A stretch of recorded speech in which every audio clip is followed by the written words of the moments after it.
डरीगला फिदाइन आतंकी न्यूज कड़ा परवर्ती प्रसंग दिल्ली ब्लास्ट घटन सामना को आसी गोटे पर गोटे नुआ नुआ तथ्य आत्मघाती विस्फोरण पर अन्य जन को कुआडे चयन करा जायथिला जसीर बिलाल उर्फ दानिश से विस्फोरण करने नहीं कुआडे योजना होइथिला। अनंतनाग काजीगुंडर बासिंदा बिलाल को यह आक्रमण करने को सबु प्रकार सहयोग करथिला उमर नबी किंतु ए विस्फोरण पर राजी होई नथिला बिलाल इस्लाम रे आत्महत्या पाप बोली कही विस्फोरण निजकू दूरे रखिथिला। यापर उमर नबी योजना को रूप देइथिला। अन्यपटे सामना को आसी आतंकी उमर नबीर नुआ वीडियो आत्मघाती आक्रमण को कुआडे शहीद अभियान बोली से कहूची से भली तुलना करुची गोटे वीडियो जारी करछि से कहिछि आत्मघाती आक्रमण ईश्वर उद्देश्य यहाँ को एक उपासना भाव विचार करा जाए। आत्मघाती बोमा विस्फोरण को समाज रे भूल भाव अभिहित करा जाउछि मात्र यह आत्महत्या नुहे यह एक शहीद अभियान। जेतेबेले जड़े व्यक्ति विश्वास करे जे से निश्चित भाव एक निर्दिष्ट समय और स्थान रे मरिब से समस्त विपद सत्वे आग को बढ़े और एभली अबांतर जुक्ति रखी वीडियो रे सुइसाइड बॉम्बिंग को ठीक बोली दर्शाई आतंकी डाक्तर उमर नबी। अर्थात डाक्तर उमर बोधवे आशा करुला एभली कहबा फल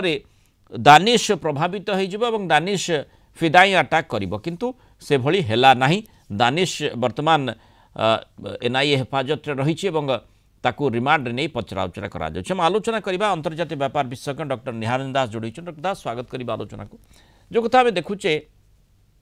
जे एनआईए तदंत करुछि मुख्यतः वर्तमान विभिन्न दिग को अन्वेषण कर नुआ नुआ कथा गुड़िक सामना को आसुछि। दानिश को व्यवहार करबा लागी नियोजित करबा लागी जदिओ उमर स्थिर करथिला ताकू मध्य मोल्ड करबा पई चेष्टा करथिला किंतु से प्रभावित हैला नहीं। से जो जुक्तिटी दर्शैछि ताकू आमे गोटे दृष्टिकोण रू कहबा जदि फिदाइन डरुछंती ताहले मानव समाज पई भल अंततः सी गोटे तांको मन को भल चेतना आसुची बोली कहा जिवो कहीं जो मानसिकता टी उमर दर्शौची जे कुआडे ताकू मार्टिरडम बोली कहा जिवो जोठी जने फिदाइन अटैक करुची फिदाइन आत्मघाती विस्फोरण करुची अर्थात ये भितरे गोटे आकाश पाताल प्रभेद देखा मिलूची। देखो सबुठु व्यतिक्रम बा सबुठु गोटे प्रकार विडंबना जे एते शिक्षित एते उच्च शिक्षित जो डाक्तर माने जो माने जीवन रक्षा करी से माने जो प्रकार तांकर माइंड वाश करा जायछि जोटा के रेडिकलाइजेशन कथा में कथावार्ता होछु कि किपरि भाव रे तांको रेडिकलाइज करा जायछि बा करा जायथिला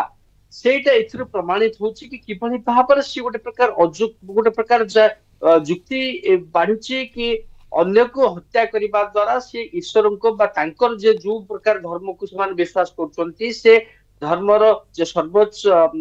जे अछंती तांको प्राप्ति होबा तांकर सानिध्य लाभ करबो एटा आठु बड़ी पदार्थ जुक्ति कोनसे किछि हेई न पाराय कारण सबु धर्म निश्चित भाव रे शांति एवं जो गोटे कोंती अहिंसा रो गोटे प्रकार प्रचारक बोली आमे विश्वास करू एवं ए कथा को आसंतु जो प्रकार जे फिदाय कथा एवं एटा सबुटु बड़ कथा होछि जे जो लिंक ताकू वर्तमान सुधा हमर इन्वेस्टिगेटिंग एजेंसी पाइछि एवं सेटा सबुटु गोटे प्रकार खुशीर कथा कि जो 2900 किलोग्राम एक्सप्लोसिव को बरामद करा जायतला जाकू जब्त करा जायतला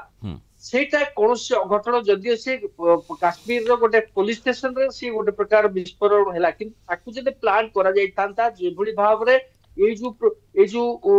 डॉक्टर माने जो माने टेरर डॉक्टर जाकू कहा जाउछि 3-4 जन जो माने एथे संपर्क थिले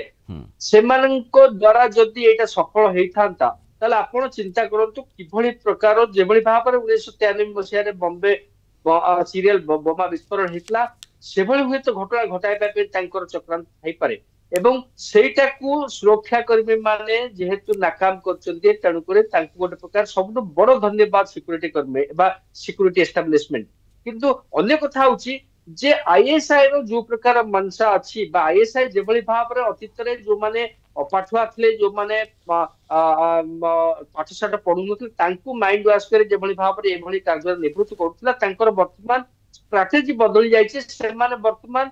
तांकर जो शिक्षित पढ़ा लिखा एवं जो माने ज्ञानी हबा उचित से माने किंतु अज्ञानी भाव रे तांको परिणत माने डाक्टर माने जदि एभली मानसिकता रखिबे डाक्तरी विद्या काहे कि से पढुतिले से कथाटी ही प्रश्न भीतर को आसीबो पुनी निजे डाक्तर होई अन्य को प्रभावित करूछि फिदाइन अटैक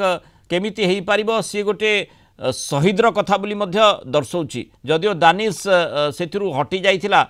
तार मनरे भय आसीथिला ना कौन होता आमे तो जानी ना किंतु जो भली भाव में सी जुक्ति रखिला जे एभली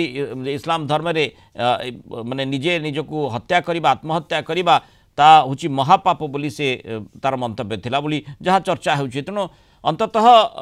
माने दानिश जो कथाटी कला से भली करबा फल जदि फिदायन माने सेतिकी बुझिबे तेणु फिदायन अटैक करबा आउ संभवपर हेबो नाही आतंकी संगठन गुड़िक पई। अब देखो कथा होची जे आपण हुए तो दानिश भली केते गुड़िए थे माने थिबे जो माने निजुको एतो अलगा कर देबे किंतु दानिश रो सबुतो बड़ो जोटा कि देश सावास देई थांता जदि से ए घटना को परिप्रकाश करथांता एवं ए घटना घटित हुआ पूर्व जदि से ता विषय कही था दानिश वर्तमान देश गोटे हीरो भाव में विवेचना करथांता किंतु कथा होची जे दानिश भली किछि मात्रा एलिमेंट थे जो माने हुए तो निजको अलगा करि पारंते किंतु अन्य मान आमे जेमति देखिले कि उमर जेभली भाव में निजको जो मार्टियरडम कथा आपण कहिले से प्रकार भ्रमात्मक रास्तार जाई से किभली भाव में निजे मृत्यु मुखरे पड़िला एवं गोटे प्रकार देश गोटे प्रकार एभली वातावरण सृष्टि करबा पे चेष्टा कला जो 14 जन निरीह लोकंकर मध्य मृत्यु घटला एवं सेहि पे कथा होची जे कथा किभली भाव में जो न्यू स्ट्रेटेजी मता कहली जो न्यू नेटवर्क जेभली भाव में 1990 दशक आरंभ रे जेभली भाव में कन्वेंशनल वे रे पाकिस्तान भारत को क्षत पहुंचेबा पे चाहूला वर्तमान आईएस निश्चित भाव में सी जो प्रकार टार्गेट करूची जाकू व्हाइट कलर टेरर नेटवर्क बोली कहा जाउची सेटा को से निश्चित भाव में टार्गेट करी तांकर जो रेडिकलाइजेशन जो मुला कथा बा जो काश्मीर रो मस्जिद रो जे